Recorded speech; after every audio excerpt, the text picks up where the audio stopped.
I'm voting because I care and I have a voice.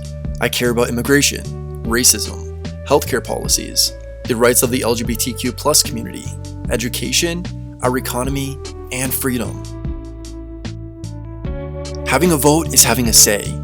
You wouldn't let anyone else decide what you should wear, would you? If you're not politically involved right now, maybe you're dead inside and you don't even know it. I encourage you to use your power this election and vote.